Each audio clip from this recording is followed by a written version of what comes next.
On land, all of the Earth's monsters have been collected and are living together in a place called Monsterland. Look!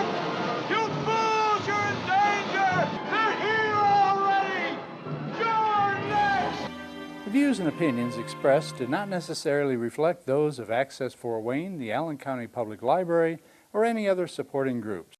Take your stinking paws off me, you damn dirty ape!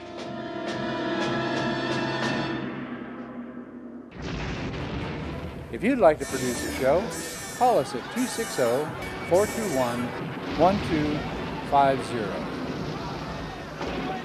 You're next! You're next! You're next!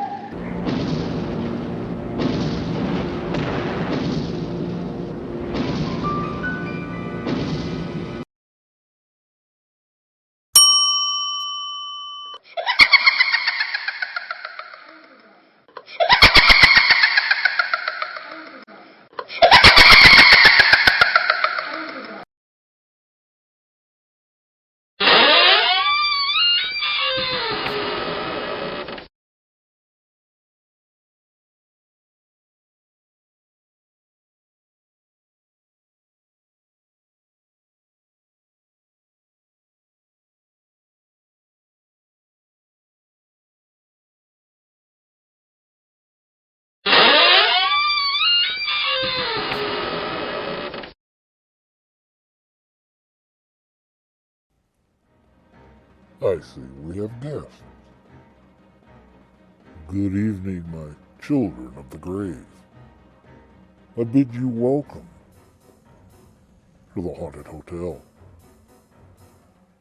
I am the night manager and your host of horror, Mr. Graves. Thank you for spending your night with us. Let me call the bell beast and have it ready your tomb.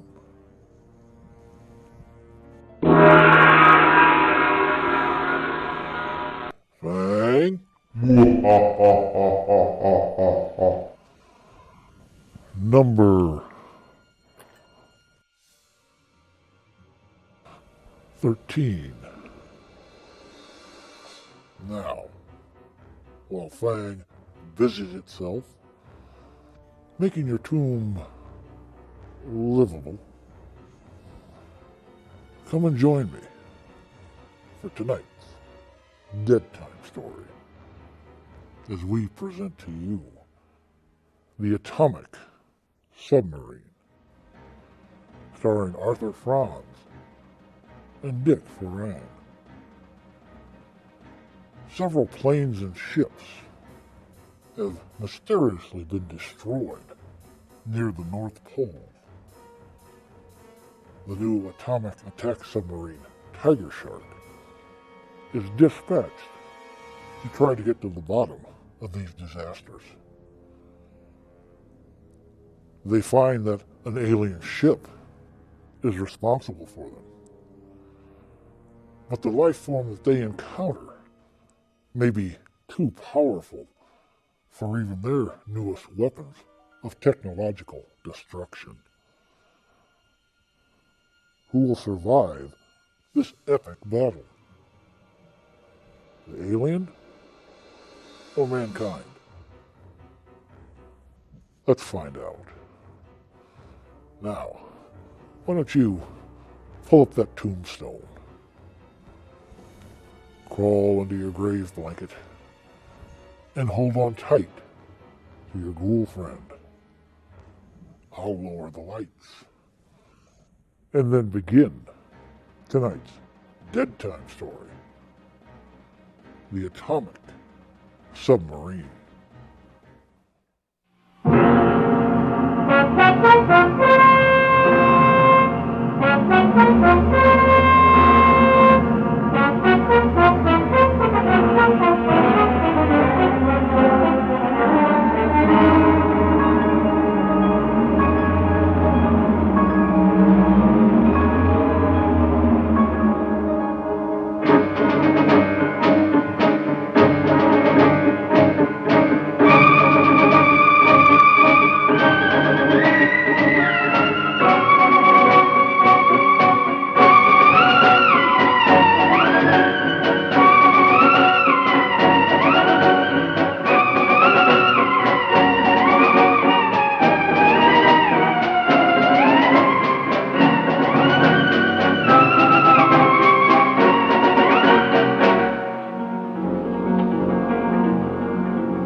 It cost Commander Robert Peary 20 years of unremitting hardship and misery to reach the North Pole finally in 1909. It would have astounded Peary to learn that by the late 1950s and early 60s, the vast frozen top of the world he pioneered had become a vital highway for world travel and commerce, not just in the skies, but also deep under the ice in the frigid 5 million square mile depths of the Arctic Ocean. Here, great passenger and cargo carrying atomic submarines glided by the dozens back and forth across the pole until a series of mysterious undersea disasters threatened to close the Arctic route forever. The decisive moment came May 3rd at 13:15 hours when the undersea atomic liner Sturgeon, largest of them all, reached 87 degrees 10 minutes north latitude, only a few miles from the North Pole itself.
According to the official reports, the next phase of the life and death drama occurred May 10th in Washington at a hush-hush super-secret meeting of the Arctic Theater War Room. Gentlemen, this is the man we've been waiting for. The skipper of the atom killer sub Tiger Shark, Commander Dan Wendover. This is Justin Murdoch, Secretary of Defense. Mr. Murdoch. Commander. And I know you've heard a lot of Dr. Clifford Kent, Dan. Doctor? Commander? Dr. Kent had a lot to do with the development and design of your boat. Syrian Hunt just flew in from London. The Dr. Hunt, winner of the Nobel Prize for Oceanography? Oh, let's just say I took the bow for a team of very brilliant associates. Sit down. Gentlemen, to begin, let me read you just one line from a detailed staff study prepared for the Joint Chiefs. In our judgment, these Arctic disasters may prove the gravest emergency in all history. Any comments on that statement? A bit fanciful, isn't it, sir? Possibly. Let me read you a partial list of observed phenomena. Destruction of 4 surface vessels, largest 10,000 tons. Radioactivity in Arctic waters, floe ice, and bergs. Peculiar television images preceding each distress call. 7 polar atom subs vanished without a trace. Fanciful, did you say, Sir Ian? And now, Dan, we come to you. You skipper the Tiger Shark, the most advanced, the deadliest killer sub in the fleet. Right now, she's undergoing emergency, around-the-clock modification in the Bremerton Navy Yard. The orders call for special observation and testing instruments here, removal of all but 2 atomic torpedoes, special launching equipment for water-to-air ballistic missiles, and a special escape hatch in the keel for the lungfish. The lungfish? Yes, a deep exploration device, sort of an animated diving bell. The mission of the Tiger Shark is to hunt down and identify the cause of these Arctic disasters. If humanly possible, you will remove it.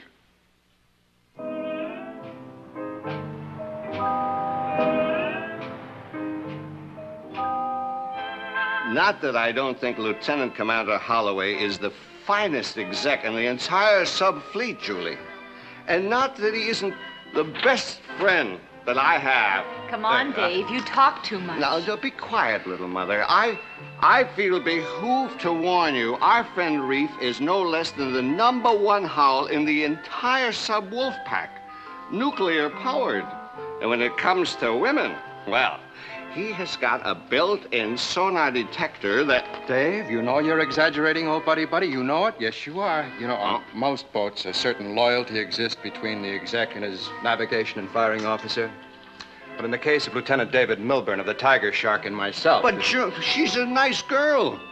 I've seen you work. I think she deserves a fighting chance. Helen, I appeal to you. Dave, look at me. I'm the mother of your 3 children. Will you please take me home to them at once? There you are. Just drop in any time. Don't bother to call. Just drop in. That's my way of life.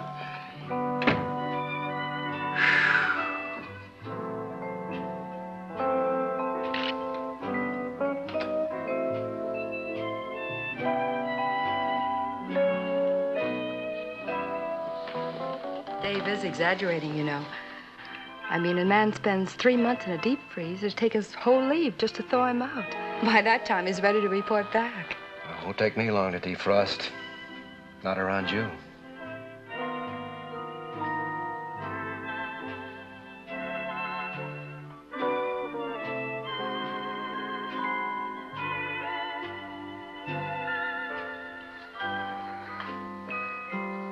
What was I saying about thawing out icebergs? Yeah, you never can tell about icebergs. Only show 1/9 above water. After that kiss, I'd say that's about right. Do you feel anything? Are you kidding? No, I mean that this is just the beginning of something. That we didn't just meet accidentally. Oh, that's original. Doesn't the next chorus go something like, let's not waste one precious golden moment. Any second, there could be a knock on the door and... Well, I've seen stranger things happen. Happens all the time to heroes on television, plays, motion pictures. The hero gets his leave canceled and she spends the rest of her life wishing that she'd... Oh, honey, let's not waste one precious moment then.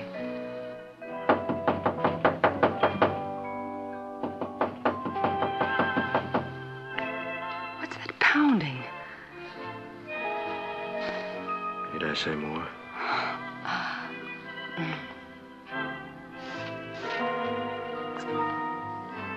Reef, look.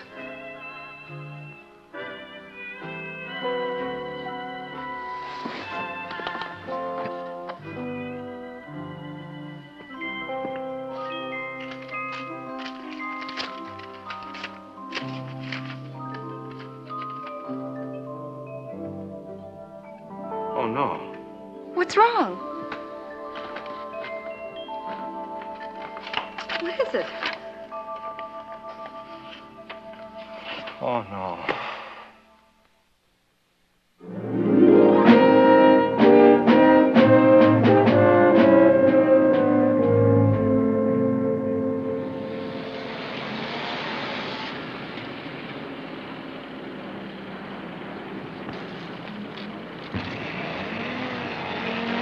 Reef! They caught you too, huh? At the worst possible moment. Tomorrow's Janie's birthday. Poor little kid's been looking forward 2 whole months to having her daddy home. Now? That's the worst possible moment? What could be worse than disappointing a little girl? Disappointing a big girl. Julie? Good. Really tough, old buddy. Oh, really tough.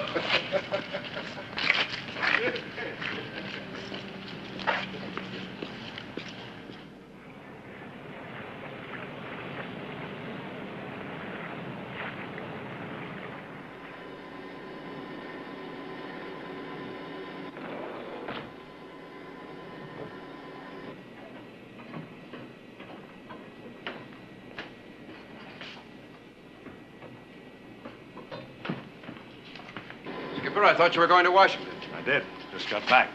Reef, I want you to meet a couple of our passengers, Sir Ian Hunt and Dr. Clifford Kent. My exec, Commander Richard Holloway. Right on you, sir. Dr. Kent, met you before. Yes, indeed, Commander. You gentlemen are going with us. What for? We'll discuss that later. Roberts, have Chief Griffin report to me as soon as the crew's aboard. Yes, sir. Watkins, Yes, sir. will you show these gentlemen their quarters? Aye, aye, sir. This way. Oh, sorry you had to cut your leave short. Yeah. Come at the wrong time? Yeah. Will do. Oh, it's you. Yeah. Hey, Griff, what's the scoop about, huh? I mean, hold out in the middle of the night, all leaves canceled, we going to war or what? Now, don't you worry, Chester. When the skipper wants you to know what's going on, he'll tell you, okay? I don't like it. I mean, this is almighty funny. Yeah, isn't it, though? Suppose you get aboard anyway. I don't like it. What did you say? I like it. I like it. Hey. Well, Skipper, I think I'll stow my gear. Reef, I got some bad news for you. Oh, yeah? You're gonna have to share quarters this trip. Who with? Dr. Nielsen. Dr. Nielsen? When did that happen? Huh? Oh, it's all right. We're all friends.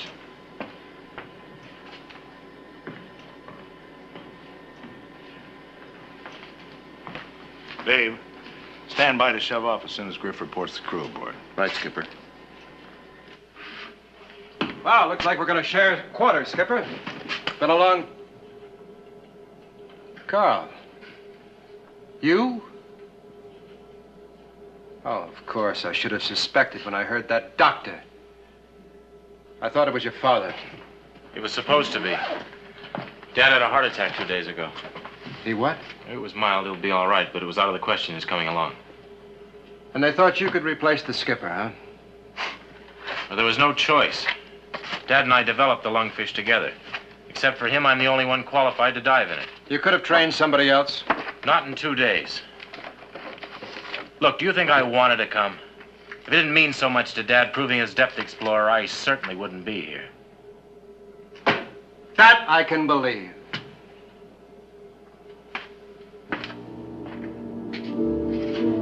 The Tiger Shark left her dock at Bremerton at 0335 hours, the morning of May 11th, on what was to prove the strangest, most fearful voyage ever made by a submarine, atomic or otherwise.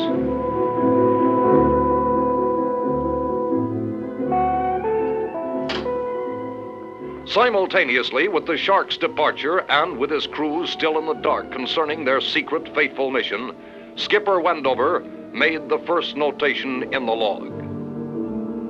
The men would remain unbriefed for 2 hours until the Tiger Shark cleared Puget Sound and was headed for open sea.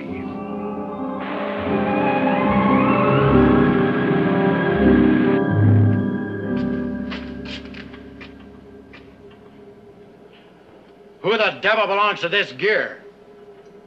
We do, Chief. Oh, you two guys, huh? And just what do you do around here? Underwater demolition. Seaman First Class Powell, and I'm Corny. Yeah, I know. So you're frogmen. Yeah, we're off tin cans.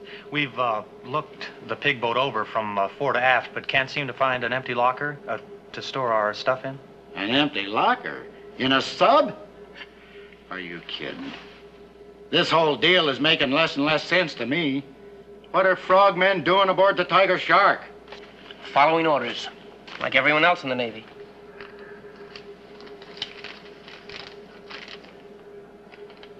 Beats me.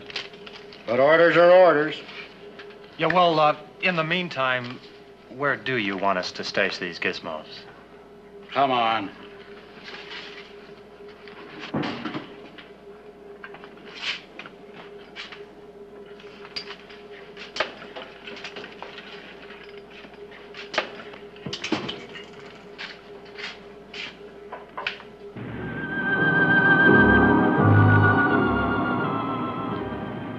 Shortly before dawn, the Tiger Shark, running submerged at better than 30 knots, had left the Sound behind and was headed for open sea.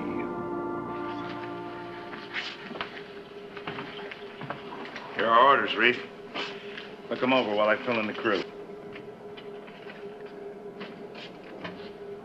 Now, hear this. This is the captain speaking. I know you're wondering about all the mystery. Well, our job had to be kept absolutely secret. Our mission is to find out what caused the disasters under the Arctic ice. Once we cross the Arctic Circle, any command you hear will be the real thing. Please remember. That's about it. Now, you know as much as I or anybody else does, for that matter. Coincidentally, I assured Washington that this was the best sub crew in the fleet. I know you won't make a liar out of me. Carry on.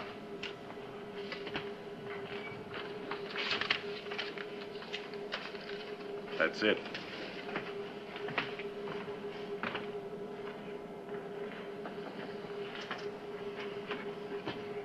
What do you think? I think I should have joined the Air Force.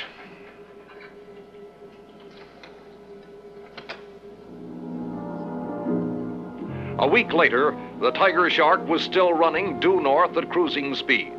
So far, the voyage was routine, uneventful. But the nearer they came to the Arctic Circle, the more the tension increased, the more tiny irritations were magnified into bitter fumes, the more the crewmen pondered their possible fate. On the morning of May 20th, the Tiger Shark crossed the Arctic Circle into the critical area.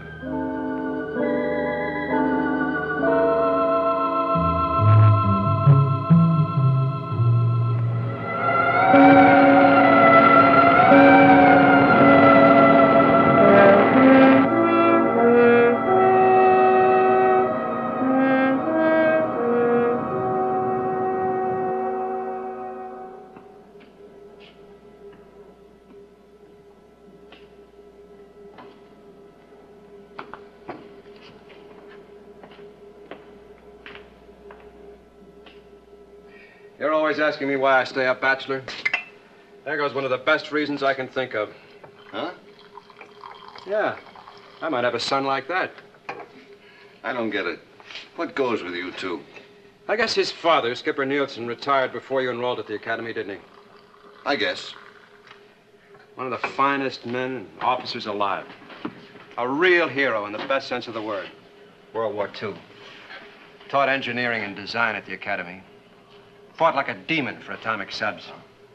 So? So when his only son dropped out of school, began making statements, all sounding like borrowed propaganda.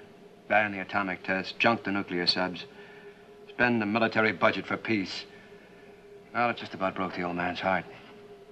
Then when the newspapers picked it up, called Carl the honest, sincere son of a warmongering father. Well, Captain Nielsen resigned from the Navy. Oh, he still keeps his hand in with projects like the Lungfish. But it broke him all the same. Have you talked to Carl? Try to get his side. His side? He's all front with no back. How can he have a side?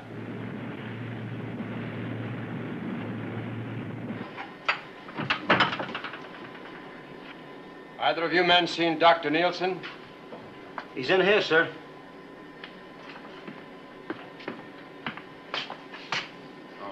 Tuttle Powell, would you men mind leaving us alone for a few minutes? Sure, Mr. Holloway. Dr. Nielsen.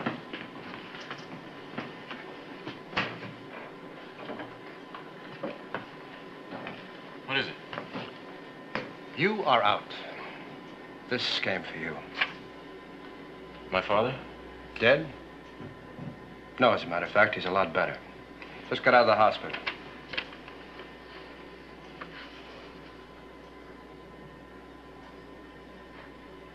What did you mean I'm out? Your father can be in Nome, Alaska tomorrow. We have two choices.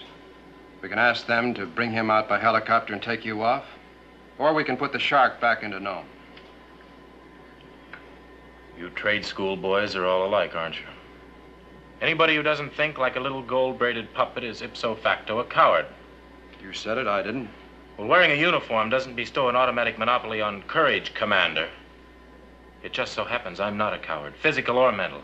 and before I'd risk my father's life. We're all risking our lives. That may be. But Dad stays where he is, and I'm staying here. Oh, you are a mixed-up oddball, aren't you? Well, perhaps.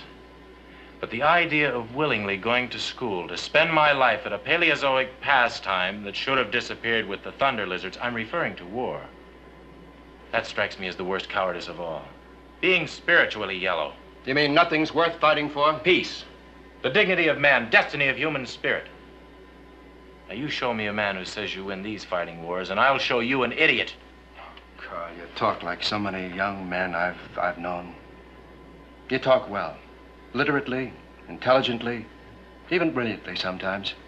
But you're all talk. What do you do about your ideas? Your ideals? You mentioned my uniform. These are my work clothes. They represent what I'm willing to do. How hard I'm willing to work for what I believe in. I doubt your willingness for anything, except talk about what you're against. That talk darn near killed your father.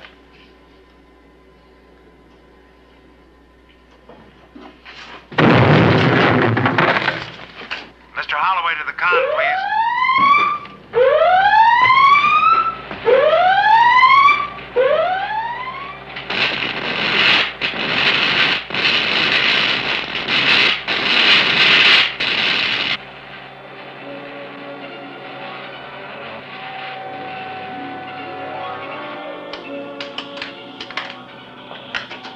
The instruments have all gone crazy. And take a look at the screen. Incredible. Absolutely incredible.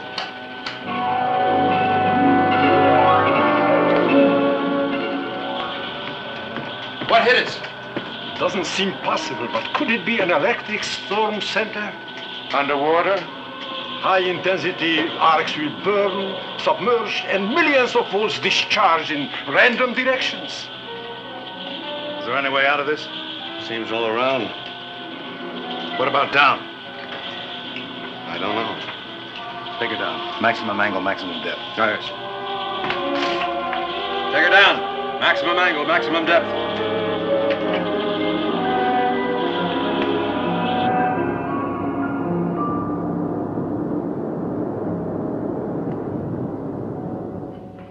Syrian has evolved a theory.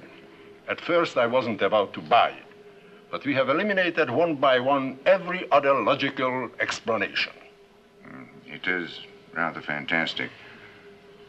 But here is a chart of the Arctic region. On it, I've plotted every incident of these peculiar phenomena, the sinkings, electrical storms, our own experiences. Now, here is where we encountered the electrical storm. The sturgeon was lost about here. The others, here, here, and here. Do you see it? See what? The pattern. The pattern. Each incident occurred almost precisely 1,000 statute miles from the pole. A line drawn through the points of occurrence makes almost a complete circle around the pole. Which adds up to what, Syrian? I cannot accept the idea that these phenomena were either random or natural. I believe they were motivated by some sort of intelligence. Do you mean that somebody is... I didn't mean to imply a human intelligence. Well, what on earth kind of intelligence is it, Syrian? Oh, perhaps it's not an intelligence on Earth. Perhaps it's an intelligence from beyond the Earth. What can we do about it, sir? I've been thinking about that. As you see, these occurrences were on this line, almost a perfect circle around the pole. However, there may be a significant break in that ring here in the area of the Queen Victoria Sea near Franz Joseph Land, north of Murmansk in Finland. Supposing our theorizing is correct, then this could be the next danger point.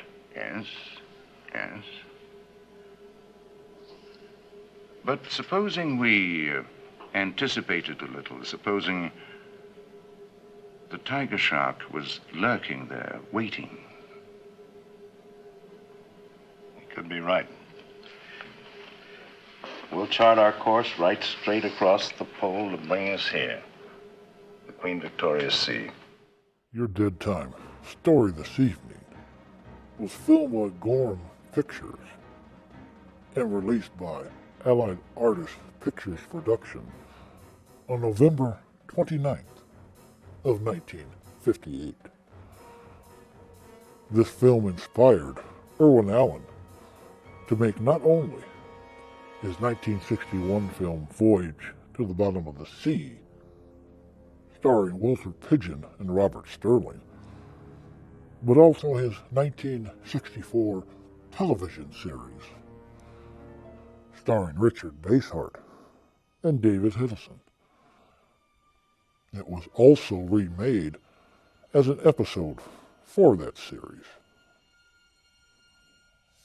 Arthur Franz, who plays Lieutenant Commander Holloway, can also be seen starring in 1951's Abbott and Costello Meet the Invisible Man as Tommy Nelson, and 1958's Monster on Campus as Professor Donald Blake, both from Universal Studios. He also had several guest starring appearances on 1968's television series The Invaders and 1969's Land of the Giants. Tom Conway, who plays Sir Ian, can also be seen starring in the Val Lewton classics 1942's Cat People as Dr. Lewis Judd, and 1943's I Walked with a Zombie as Paul Holland. Brett Halsey can be seen playing Philippe Delambre in 1959's Return of the Fly, the sequel to Fox Studios' 1958 film, The Fly. Vincent Price plays his uncle, Francois.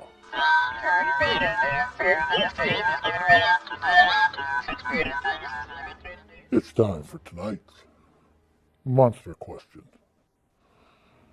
Dick Foran, who plays Commander Wendover, can be seen starring in 2 films from one of Universal Studios' classic monster series. Can you name those films and his role in them? Your answer awaits at the end of tonight's Theater Fable. So swiftly, implacably, the tiger shark moved across the top of the world toward her rendezvous with what?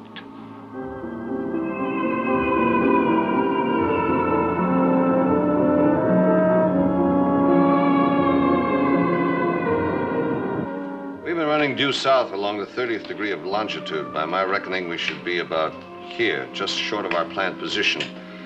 And that should be... just about the critical point if we're on the right track. Prepare to service flank speed. Prepare to surface. Flank speed.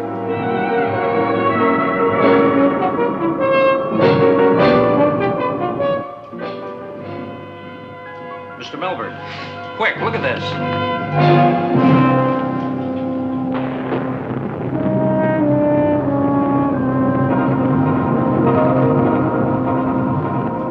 Skipper, reef!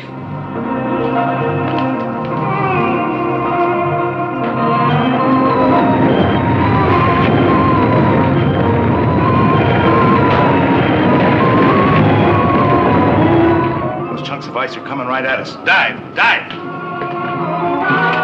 Dive! Dive!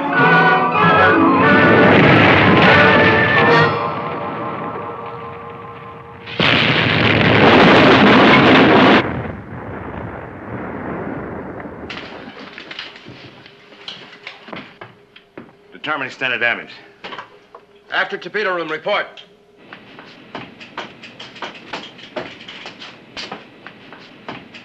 This is Griff, Captain. Moderate leak in overhead plates. Damage to main drive shaft housing. Forced to full stop. We're dead in the water. Captain?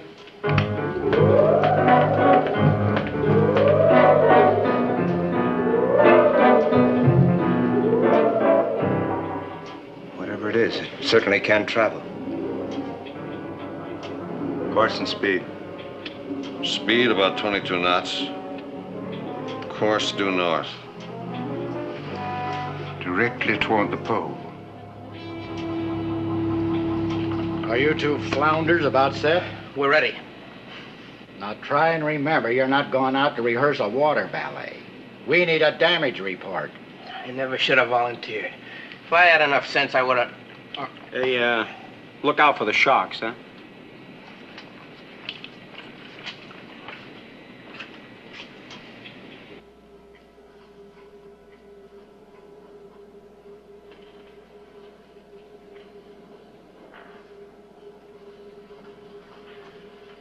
A pure oval shape with this cyclops-like eye or turret on top.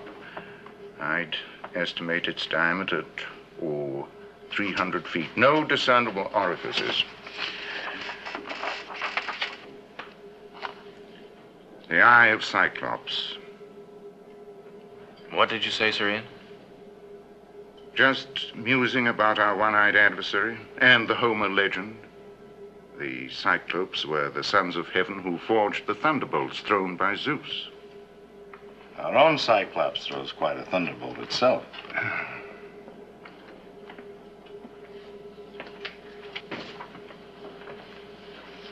I knew there was something familiar. Take a look. This picture was taken by an amateur astronomer over New Mexico. I have had it since I served on the Air Force Evaluation Board for UFO reports. Unidentified flying objects. Then this is a flying saucer. That was the popular designation, yes. Weren't all the sightings in the sky, not underwater? This would explain why there were never any reports of landings. It's quite possible that whoever or whatever inhabits this craft is not a land creature at all, but some form of marine life. That would make our little green men actually little green fish. Undersea flying saucers. Excuse me, Skipper. Yeah, Griff? All internal repairs completed. And frogmen report exterior damage minor. Then we can get underway, huh? Right, sir. Dave, you plotted the course of Cyclops? Then that's our course. Where he goes, we go until we get him. Or perhaps until he gets us. So the tiger shark began relentlessly stalking her space enemy. Up to the pole, back to the Arctic Circle, again and again. A week, a fortnight, a month.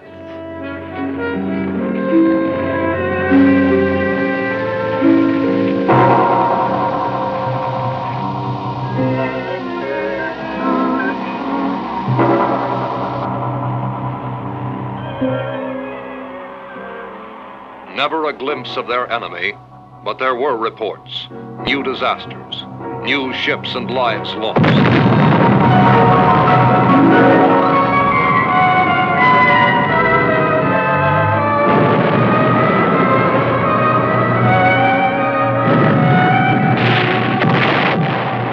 Invariably, the tiger shark made for the scene, only to arrive after Cyclops had left. For all its desperation, the pursuit seemed fruitless. And then on July 3rd, Dr. Kent and Sir Ian held an urgent discussion with Reef and the skipper. Why does Cyclops invariably return to the pole between attacks? Never two in succession. Always away and back, away and back. We've asked ourselves that over and over 1,000 times. But answers are what we need, not more questions. We think now we have them. We took for granted his source of energy was nuclear. But suppose it isn't at all. What if it is magnetic? Yes. Yes. We harness energy on a small scale by cutting magnetic lines of force. Supposing Cyclops does it on a super scale. The North Pole is the positive end of the biggest magnet of all, the Earth itself. What you're getting at is that you think our saucer friend must return to the pole regularly to recharge his batteries. That may be oversimplifying it. But, Now, our present tactics are useless. But suppose we place ourselves between Cyclops and the pole. In such a way as to prevent him returning to the pole to, as you put it, recharge his batteries. If we are lucky enough to catch him with his power depleted. Then we polish him off with an atomic fish. We wait till the next report of trouble, and then we lie in wait for him, right in his path, and bushwhack him. Bushwhack? Yes, it's an American tactical expression. Oh. So, a change of tactics. Now, the Tiger Shark cruised almost over the North Pole, waiting for the radio report that would put the plan into effect. On July 13th, at 1600 hours, it came. We got it, Reef. Cyclops? Sounds like a distress signal from a small freighter between Ellesmere Island and Greenland. One Mayday, then nothing. Where's the skipper? Already in the con.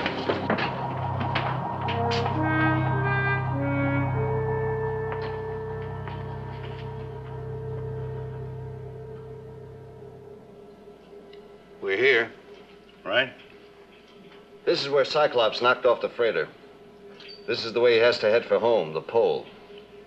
Here we are, right in his path. Sonar and TV scan the bottom. Find a good place to hide and lie in wait for him. Maybe a cave or a valley. Break for silent running. As soon as we're on the bottom, secure everything that hums or buzzes. I want absolute silence. Very well. Rig for silent running.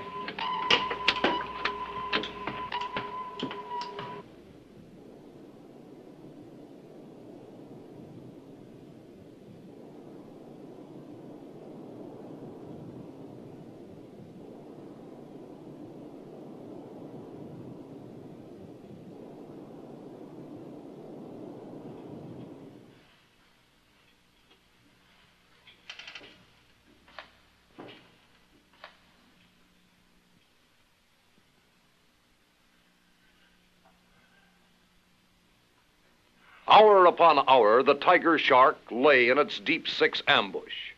The Arctic depths were as still and silent as an uninhabited world. And then, at 0600 hours,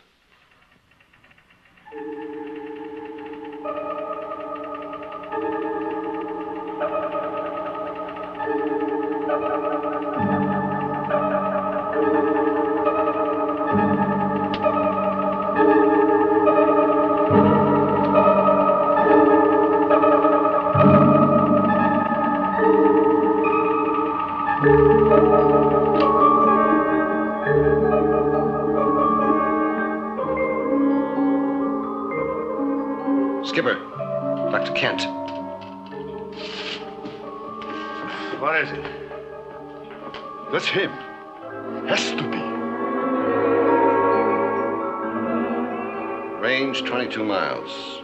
Speed, I give it 14 knots. His radiation level is very low.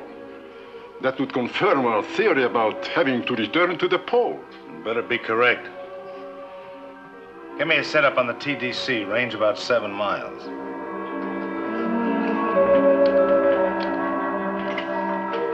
Reef, arm atomic warheads. Load tubes 1 and 2. Report to the con. Sounds like we mean business. Yeah. Griff, you arm number 2. I'll handle number 1.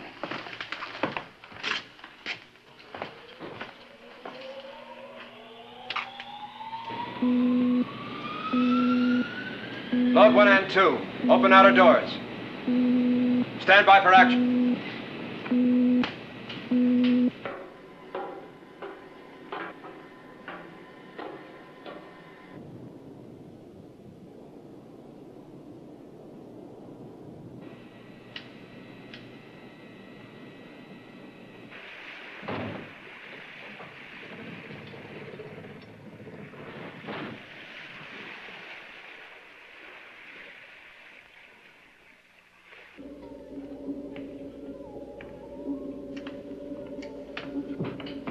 Range now 15 miles. You sure it's Cyclops? Take a look.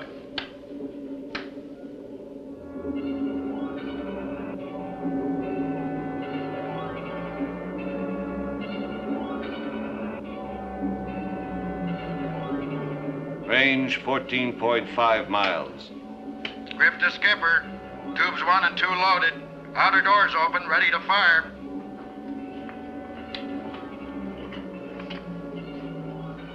Stand by.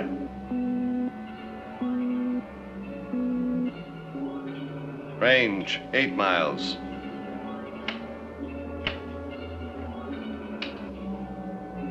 Range 7 3/4 miles.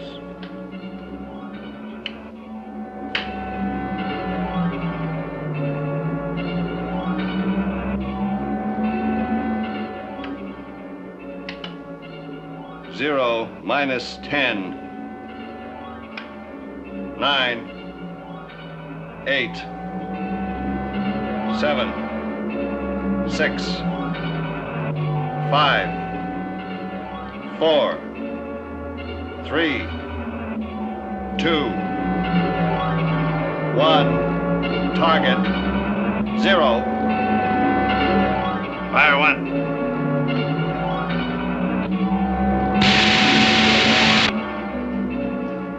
Number 1 fired. Fire 2.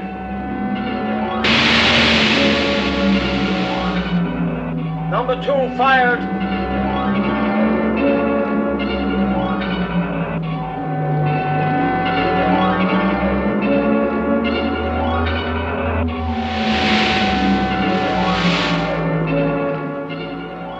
How are they running? Heart straight and normal. Number 1 missed. How could it? We're dead on the target with a homing fish.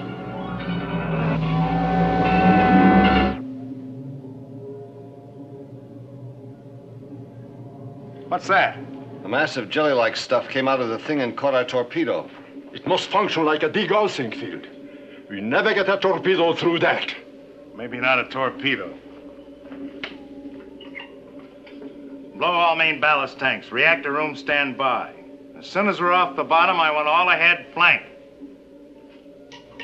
What course, Skipper? Right at our one-eyed friend.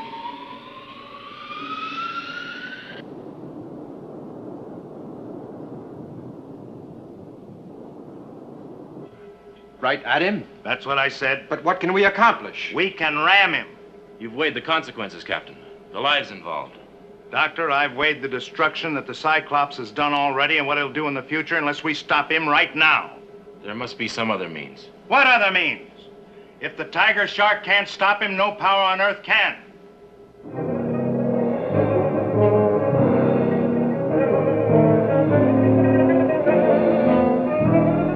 Now brace yourselves. Sound the collision alarm.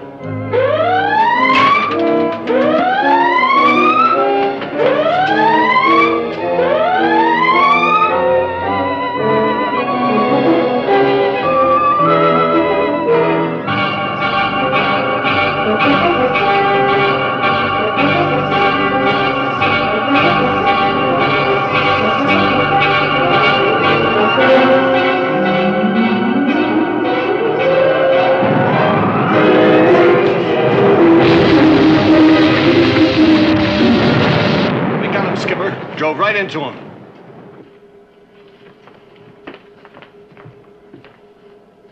Look at that. Speared him like a fish. We did it, boys. Dove right through the saucer's side. Reactor room, give me all reverse, full.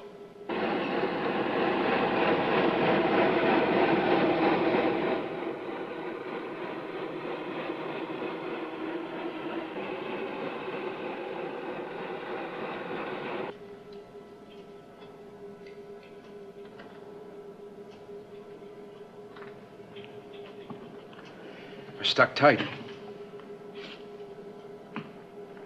Skipper, take a look at this depth gauge. 180 fathoms? We can't be sinking that fast. It's our screw, Skipper. At our declination angle, running in reverse, they're pulling the Shark and Cyclops right to the bottom. at safe maximum depth already. Full stop. Full stop.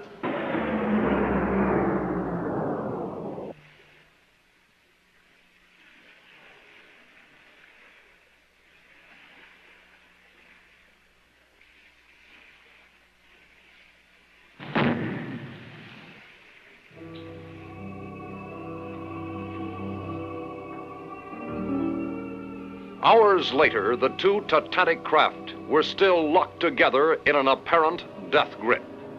On the bottom of the Arctic Ocean, nearly 1,200 feet below the surface.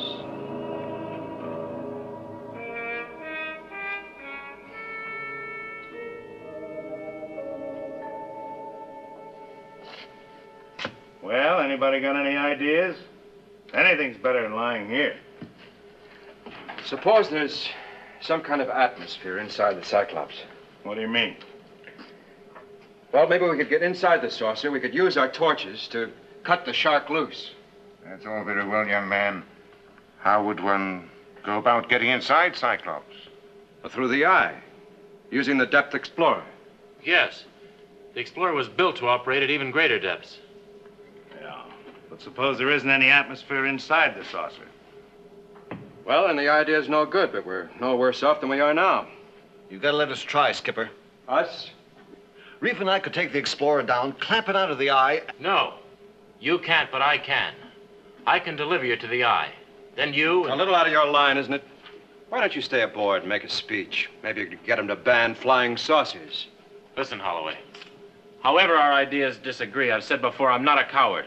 And it happens you have no choice. Either I take you down there in the lungfish or you don't get them. I'd sooner swim. That's enough, both of you. Very well, sir. No use making the odds any longer than they are. So happens that Dr. Nielsen's right. Get the Explorer in the airlock and prepare for launching. You better take Carney and Powell with you. Frogmen? That's right.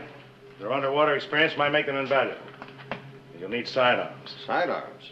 The saucer's dead. You hope. We better get ready.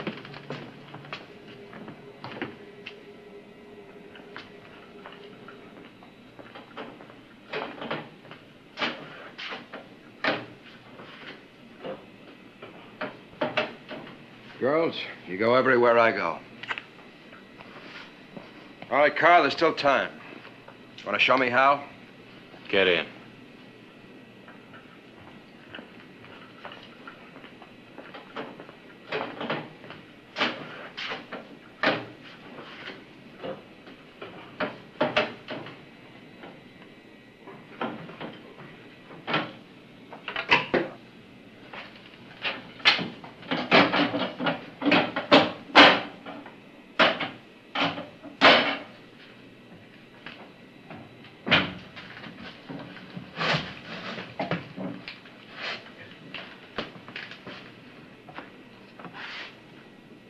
Ready to open airlock door, Captain.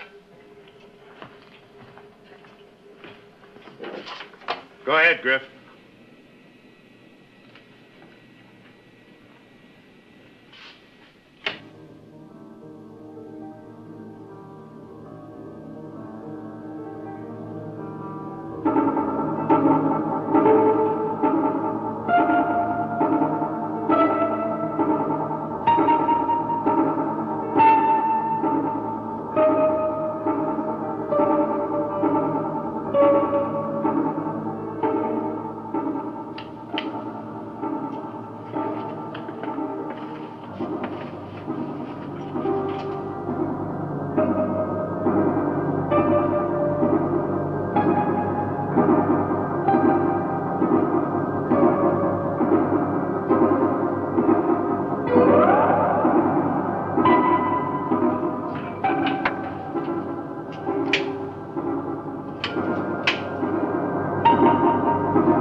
What do you say, Doctor? Shall we take a chance?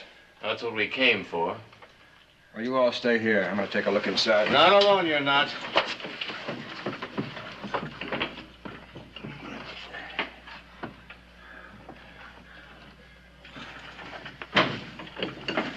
Better breathe your oxygen just in case.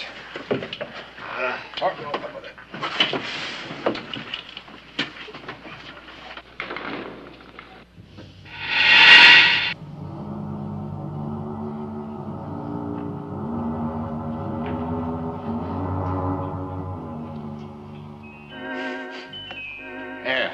Pure air. Under pressure. That's relieving. Well, we won't need these tanks. Good luck, man. All right. Let's go.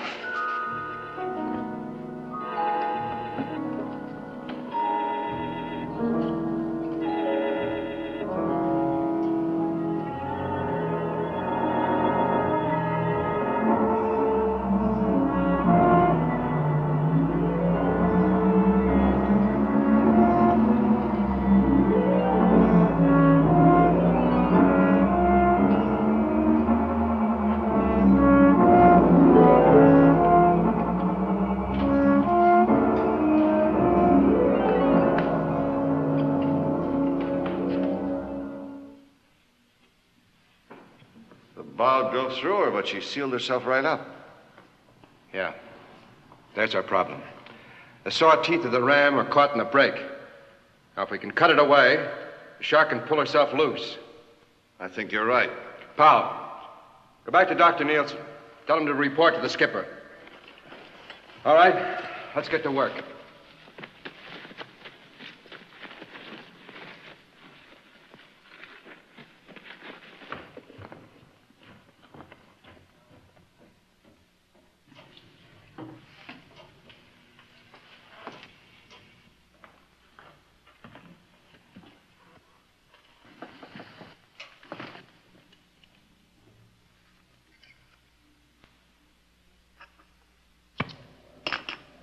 We read you, Doctor. Go ahead. They're inside the Cyclops. It's full of breathable air. Wonderful. That's great, Doctor. Reef thinks that he can clear the shark's bow so we can pull ourselves loose. What's it like inside the Cyclops? This is a priceless opportunity to... Doctor, tell Reef to make sure that you're in the clear before we make another move. Right. Over. We may get out of this yet. Skipper, could you take a look here? What's wrong, Griff? The inertial navigation system must have been knocked out in the crash. We're dead in the water, but it indicates we're moving. That's impossible. The radiation level from the saucer, it's rising. What direction does the system indicate? Due north at 5 knots. Oh, 6. Toward the pole. But that Cyclops is dead. We killed it, didn't we? Beats me.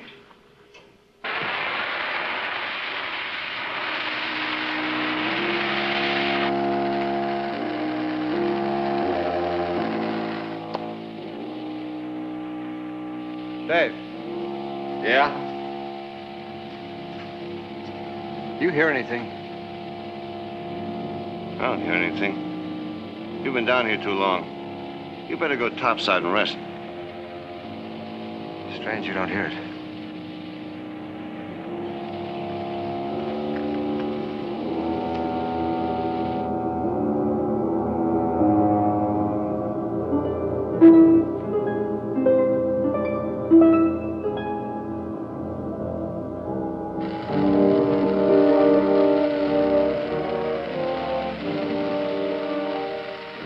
Reef? Huh? You know something? I think it's getting lighter in here. Yeah. Yeah, it is.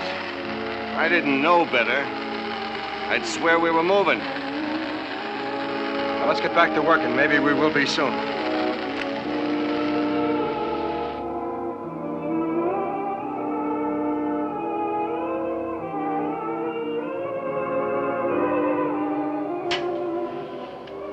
I'm getting an impression of movement, Captain.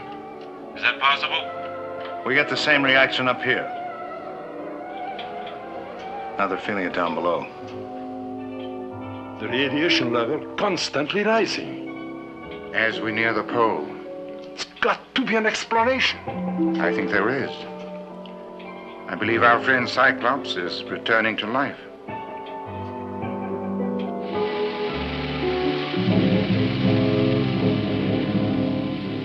Commander Holloway, listen. Dave. Commander Holloway, make no resistance.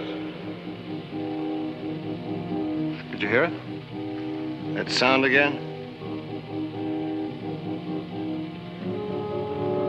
This time there was a voice. It called my name. Look, why don't you go topside? You will see that avails nothing.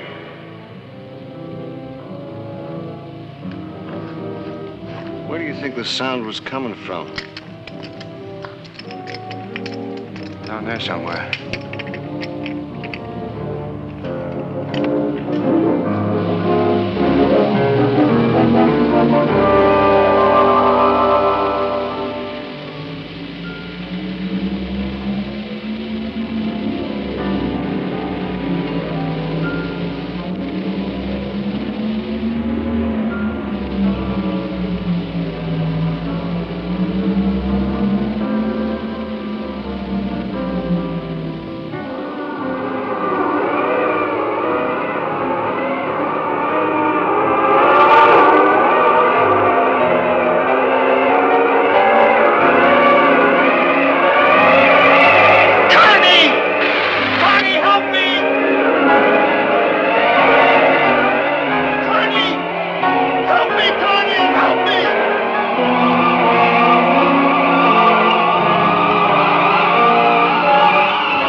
Remove your weapons, Commander, and come here alone.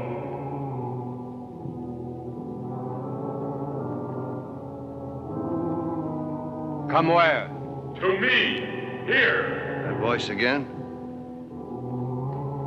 It wants me to go alone. Oh, it does it? You better stay here.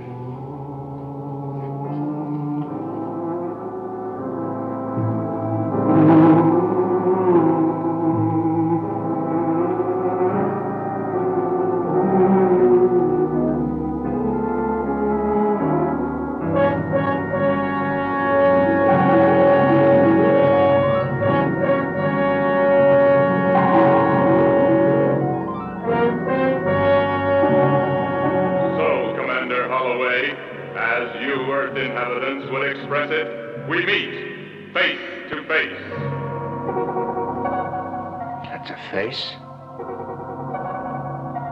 Point of view is everything. To us, your form of life is ugly, as we appear to you. Tell me something. Why is it that I can hear you and the others can't? You do not hear me. Our individual brain frequencies are now attuned, and we exchange wave thoughts. You mean extrasensory perception? Whatever your Earth term may be, the principle is ancient and very simple. It is not necessary for you to speak. Your thought response will suffice.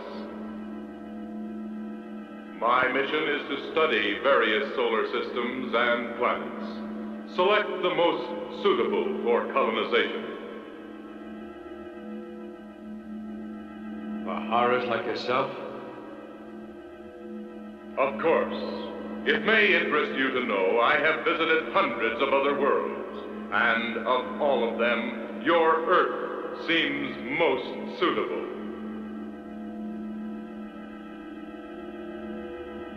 Swell.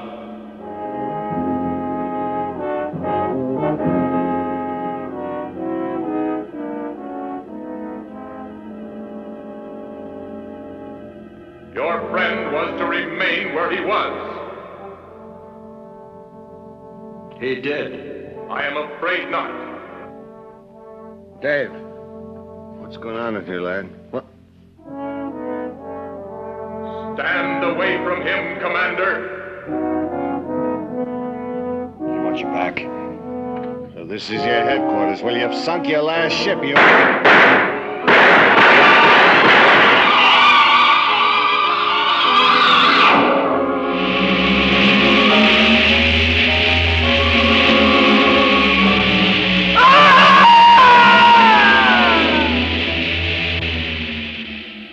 Why not me? What am I, the closing act? On the contrary, I want you unharmed, perfect. Why? I have selected you to return with me along with several other specimens for study. We will examine you and the others, discover desirable features to incorporate in our Earth colonizers. And you just build them in, huh? Of course. Evolution is much too slow a process. On Earth, you build with inanimate material. We employ living tissue. This space vehicle, for example. It is a living thing. When damaged, you would say wounded. It immediately heals itself. Oh, that's why no water leaked inside when we rammed you. Of course. But it is time to begin the return voyage. To navigate, won't you have to see your way? Obviously. Copy, Russ!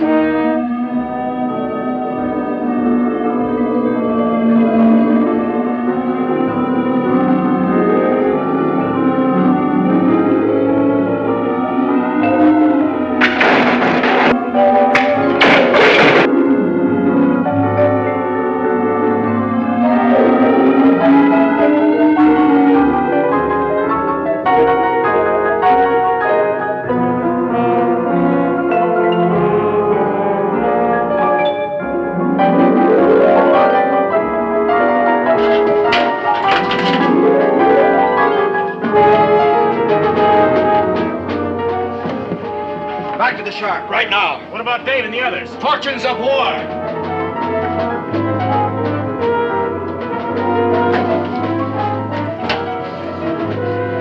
Skipper, this is Reef from the Duck Explorer. Pull loose! Right, Reef. Reactor room, get me all back. Emergency.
What about the...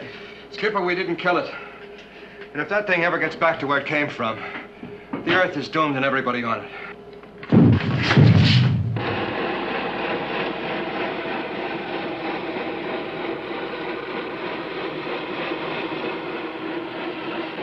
We've pulled loose, Captain. We're free.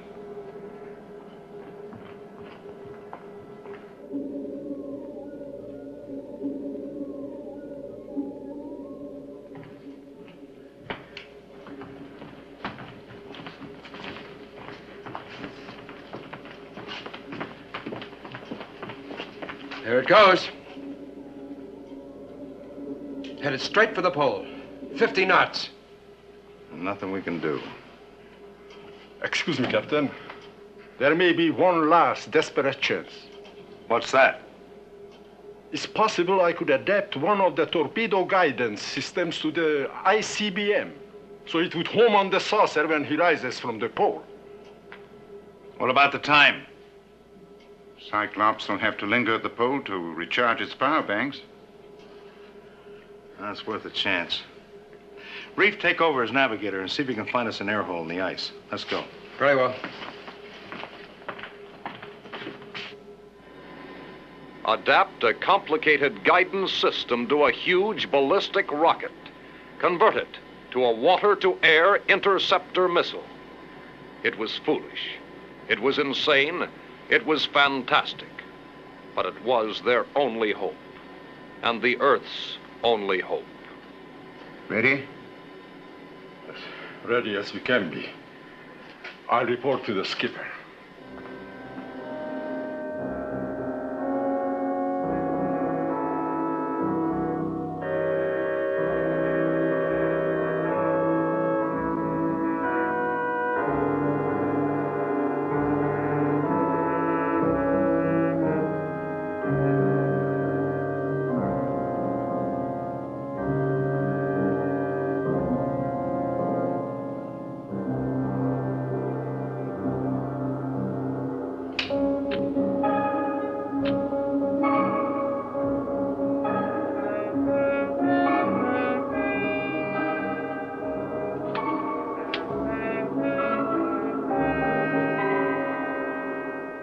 Skipper, we found our hole in the ice. What's the corrected bearing of the magnetic pole? 357 degrees.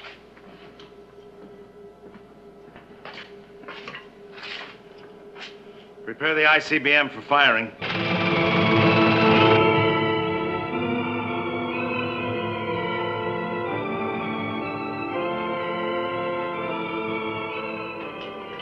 Well, that's about all we can do until our space friend decides to blast off.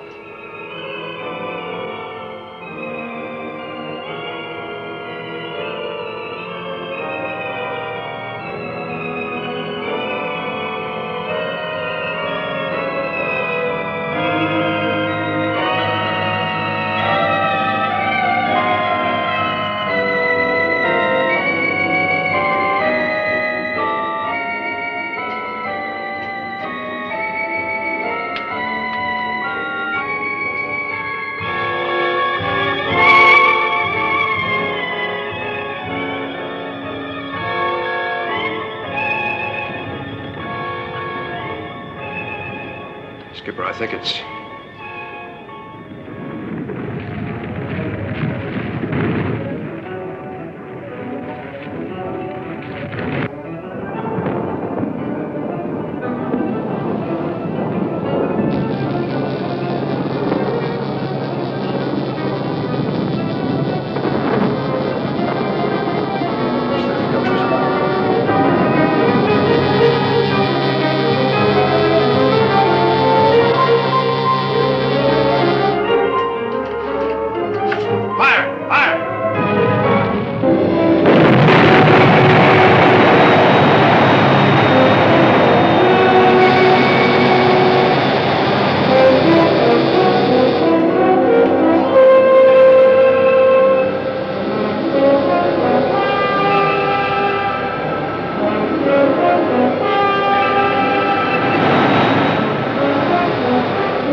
Attention, all hands. We got him.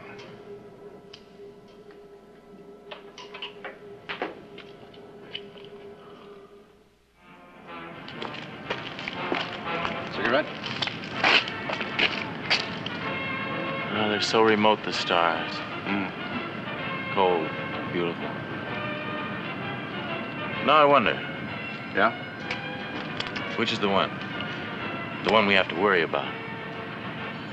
Well, we have enough ills here to worry about, but maybe, just maybe, when their ship doesn't return, they'll decide not to come here after all. But if they do? I don't know. No, I wouldn't worry. Now when we have boats like the Tiger Shark, men like you, the skipper, Dave, Surrey and Kent, and my father. And his egghead son, we'll give him a rough reception, won't we?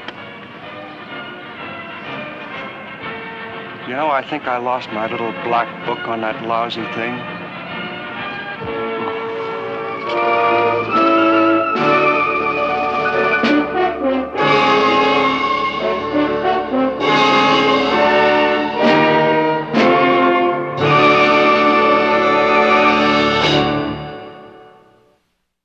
Boy, I have seen some ugly-looking aliens in my time. But this one really takes the cake. You have made me very angry. Very angry indeed. Whatever. Now, let's reveal your answer to tonight's monster question. In what two films from one of Universal Studios' classic monster series can Dick Foran be seen starring in? And what were his roles?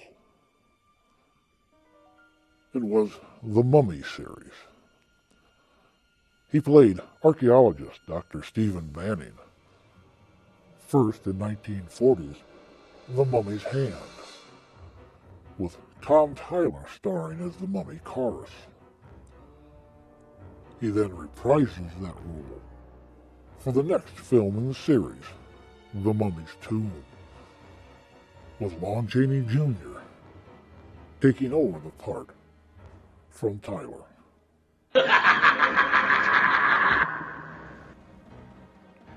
Fang tells me your tomb is prepared.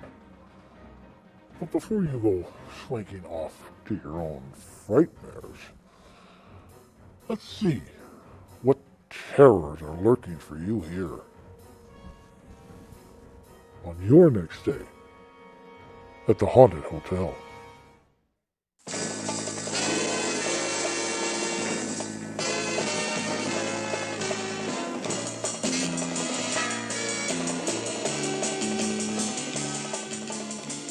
American General Pictures imprisons you in a bloody web of terror. Spider Baby has the seductive innocence of Lolita and the savage hunger of a black widow.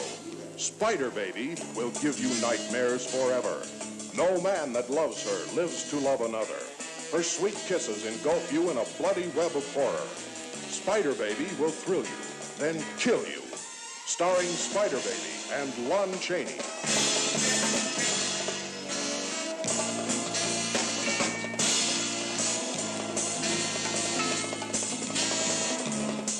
For the horror thrill of your life, see Spider Baby from American General Pictures.